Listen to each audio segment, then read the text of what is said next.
খুলেন বাইজিদ বোস্তামির কিতাব, পড়েন, ওটা মোতালা করেন। ওটা রাত্র পার হয়ে যাবে যেদিন বাইজিদ বোস্তামি 5 লক্ষ খ্রিস্টান পাদ্রী যার হাতে মুসলমান হয়েছিল, 5 লক্ষ এক বৈঠকে। স্বপ্নে দেখা হয়েছিল, সমস্ত পাদ্রীদের মিলন মেলা ছিল। স্বপ্নে আল্লাহ দেখাইছিলেন যে বাইজিদ আজকে এদের পোশাক পরা ভিতরে ঢুকা যা, আমি কিছু করতে চাইতেছি। একবার, দুইবার, 3বার স্বপ্নে দেখছেন। তারপরে ভাবছেন যে ওই পোশাক পরবো তো পরবো কি করে। তা আল্লাহ বলছে বাইজিদ পরানে হেফাজত করবো তো আমি করব। যা পর। ওদের পোশাক পরা ভিতরে ঢুকা গেছে। সবচেয়ে বড় পাদ্রী যখন স্টেজে বসছে তো তার চৌকি, তার চেয়ার হেলতে শুরু করছে, মুখ বন্ধ হয়ে গেছে। তো বাইজিদের সমস্ত পাদ্রীরা বলছে আপনি আমাদের পোপ, আপনি আমাদের বড়, আপনার থেকে আমরা জ্ঞান পাই, আমাদের ভিতর আলোকিত হয়, আপনি মুখ দিয়া কথা খোলেন না কেন, বলেন না কেন। তো পাদ্রী বলতেছে বলবো তো বলবো কি করে, এখানে একজন মোহাম্মদী আছে।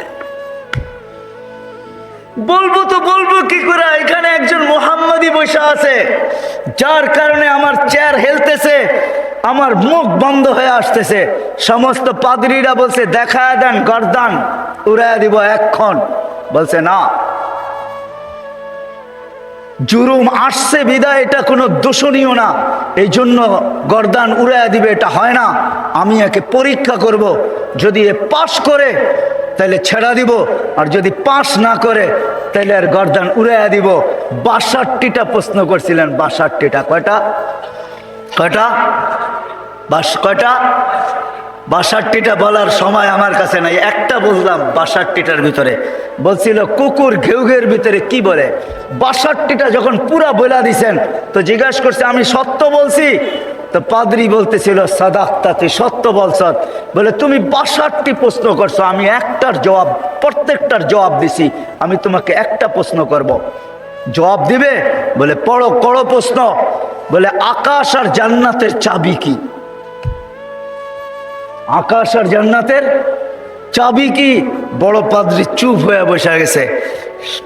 5 লক্ষ পাদ্রী ধরছে যে 62টার জবাব দিছে, আপনি একটার জবাব দিবেন না, তো দিবেন না কেন? বলছে আমি জবাব জানি, দিলে তোমরা আমাকে মানবে না, মানবে এটা আগে বলো। বলছে অবশ্যই আপনি আমাদের বড় পোপ, যা বলবেন আজকে তাই মানবো। বলে জান্নাত আর আকাশের চাবি হইল লা ইলাহা ইল্লাল্লাহ মুহাম্মাদুর রাসূলুল্লাহ। 5 লক্ষ একবারে মুসলমান হয়েছে ওই বাইজিদ বোস্তামি রহমতুল্লাহ আলাইহির হাতে। হায় হায়, আবু হানিফার জানাজা দেখা 90,000 খ্রিস্টান মুসলমান হয়েছে। জানাজা দেখা, মুর্দা দেখা। ইমাম তাইমিয়ার জানাজা দেখা 50,000 খ্রিস্টান মুসলমান হয়েছে। আহমদ ইবনে হাম্বল রহমতুল্লাহ আলাইহি জানাজা দেখা 60,000 খ্রিস্টান মুসলমান হয়েছে। শুধু শুধু আহমদ ইবনে হাম্বল রহমতুল্লাহ আলাইহি বলেন নাই আমাদের জানাজা আমাদের সততার প্রমাণ। আমাদের সততার প্রমাণ হলো যে আমরা যে সত্য, এটার প্রমাণ হলো আমাদের জানাজা। 60,000 খ্রিস্টান মুসলমান হয়েছে মুর্দা দেখা। জিন্দা অবস্থায় কতটি হয়েছে আল্লাহ জানে। তো যেটা আমি বুঝাইতেছিলাম ওইখানে আছে কুকুর কি বলে বলো। প্রথম শুরু করছে 1 বলো যেটার 2 নাই, 2 বলো যেটার 3 নাই, 3 বলো যেটার 4 নাই, 4 বলো যেটার 5 নাই, 5 বলো যেটা 6 নাই, 6 বলো যেটা 7 নাই। এরকম 62টা প্রশ্ন করছেন। 62টা প্রশ্নের জবাব দিছেন বাইজিদ বুস্তামি রহমতুল্লাহ আলাইহি। আর বাইজিদ এমনি হয় নাই। ওনার আব্বা ছিলেন না। কাহিনী আমি অন্যদিকে চলে যাব। আমরা তো ছেলে পেলেকে বানাইতে চাই না, মাও আজকে বানাইতে চায় না, বাপও বানাইতে চায় না। আমরা বানাইতে চাই দুনিয়ার এডুকেটেড। রাগ হয় না, পায়ে হাত পড়ি। আপনি সাধারণ শিক্ষায় শিক্ষিত করতে চান, ঠিক না? জেনারেল শিক্ষার মানে কি? ডিকশনারিতে কি লেখা আছে জেনারেলের অর্থ বলো? যারা কলেজে পড়ছেন, স্কুলে পড়ছেন, বলেন জেনারেলের অর্থ কি? সাধারণ। সাধারণ কোনোদিন গৌরবের বিষয় হয় না।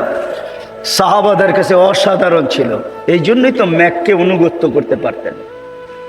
এই জন্যই সমুদ্রের উপর দিয়ে ঘোড়া দৌড়াইতে পারতেন।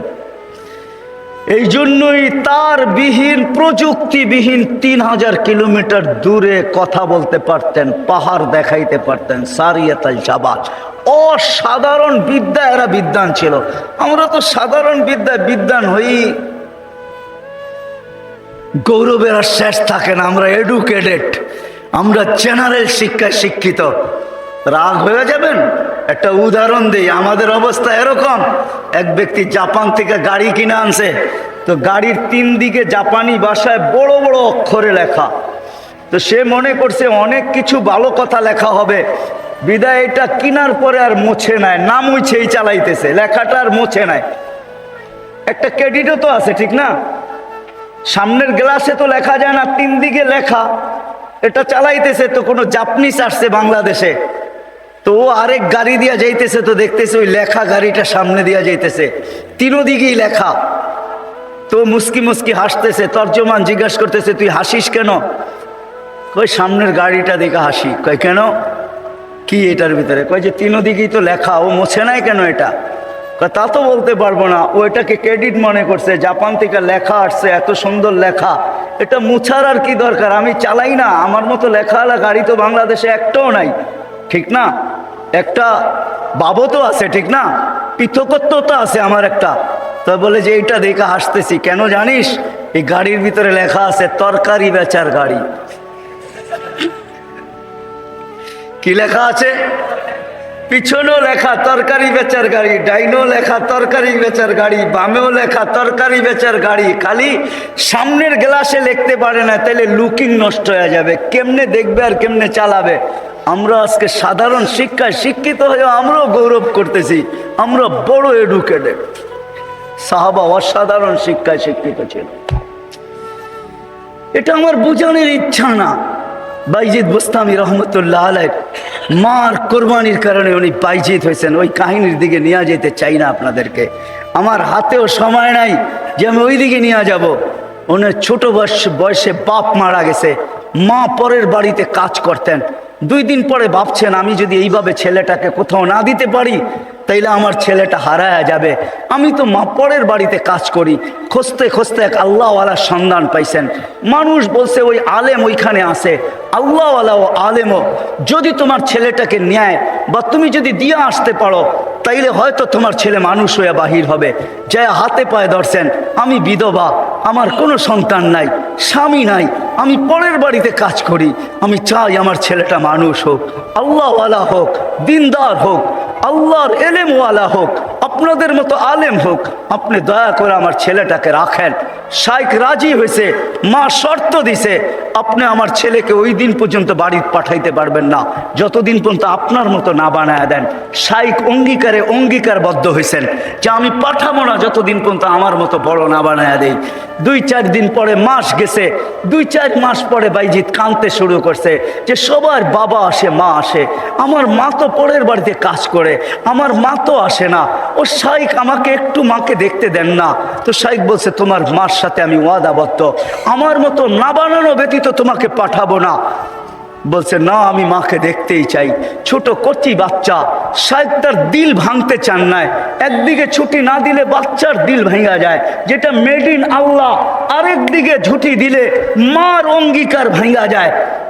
শাইখ তখন বলছেন, বেটা ছুটি দিতে পারি, এতগুলো সবক যদি তুই আজকে আমাকে শুনাইতে পারিস, কোরআনের এতটুকু যদি মুখস্থ শুনাইতে পারিস। বাইজিদ বুস্তামি কোরআন নিছেন, হাত উঠায়া দিছেন, মালিক মাকেই তো দেখতে যাব, কোরআন তো দিলের ভেতরে তুই জমায়া দিবি, তুই না দিলে তো আমি মুখস্থ করতে পারবো না। চোখের পানি, কচি ঠোঁটের পানি ছেড়া দিয়া বাইজিদ যখন হাত তুলছেন, পৃষ্ঠা উল্টাইতে ছিল কথা। কোরআন যেন ভিতরে যেরকম আমরা আমাদের মোবাইলের ভিতরে নেই, ব্লুটুথের মাধ্যমে, শেয়ার হিটের মাধ্যমে, হোয়াটসঅ্যাপের মাধ্যমে সে পৃষ্ঠা উল্টাইতে ছিল, কোরআন তার ভিতরে গাঁথতে ছিল। যতটুক সবক শাইখ দিছে এর চেয়ে বেশি যায় বলছে শাইখ রেডি হয়ে গেছে। বলছে তুমি এটা মুখস্থ করলা, তো করলা কি কইরা? মুচকি হাসি দিয়া বলছে, শাইখ কালাম যার সে বসায়া দিছে। তো শাইখ বুঝছে এটা কোনো সাধারণ ছেলে না, ছুটি দিছে, বাড়িতে গেছে, দরজা খটখটাইছে। মা জিজ্ঞাসা করছে ভিতর থেকে কে? বলছে বাইজিৎ। বলছে না, আমার বাইজিৎ আসতে পারে না। আমি তো শাইখকে বলে আসছি বাইজিৎ ওই পর্যন্ত আসবে না, যেই পর্যন্ত শাইখের মতো না হয়, আল্লাহওয়ালা না হয়, আমার বাইজিৎ আসবে না। তুমি আমার বাইজিৎ হতে পারো না। মা দরজা খোলেন নাই। মাও এরকম ছিল। এই জন্যই তো বলে মা যদি ফাতেমা হয় তো সন্তান হাসান হোসাইনি হয়, মা যদি ফাতেমা হয় তো সন্তান আব্দুল কাদের জিলানি হয়। মা যদি এরকম হয় তাইলে ছেলেও বাইজিৎ বুস্তামি হয়। বাইজিৎ ফিরে আসছে, আইসা বলছে শাইখ আমাকে আর ছুটি দিবেন না। আম্মা দরজা খোলেন নাই। আম্মা মানতেই রাজি ছিল না যে আমি ওনার বাইজিৎ। একাধারে যখন 1 বছর 2 বছর 12 বছর কেটে গেছে, তার পড়া কমপ্লিট হয়ে গেছে। 18 বছর বয়সে যখন শাইখ বাইজিৎ বুস্তামি উপনীত হয়েছেন, পড়া কমপ্লিট, রাত্রে তাহাজ্জুদ পড়তেছেন, সেজদায় যখন কাঁদতেছেন, পড়া কাঁদতেছে, শাইখ ঘুমাইতেছে, আল্লাহর রসুল স্বপ্নে আসছেন। আর আয়সা বলতেছে ওঠো বাইজিৎকের কাছে যাও, তোমার মাথার পাগড়ি বাইজিৎকে পড়াও, আমরা বেলায়েতের পাগড়ি বাইজিৎকে আজকে পড়াইতে চাই। বাইজিৎকে বলো সে যেন কাজ যায় শুরু করে। কমপ্লিট হয়ে গেছে, যাও। তার মা তার জন্য অপেক্ষা করতেছে, বৃদ্ধ হয়ে গেছে, কোনদিন দুনিয়ার থেকে চলে যায়। বাইজিদের মাথায় বেলায়েতের পাগড়ি আমি তোমার মাথায় পড়াইলাম, তুমি বাইজিদ উস্তাদ হিসাবে বাইজিদের মাথায় পড়ায় দাও। যা দেখে বাইজিদ রহমতুল্লাহ আলাইহি সেজদায় পড়ে কাঁদতেছেন। উঠাইছে উস্তাদ, বেটা ওঠ, হয়ে গেছে কাম।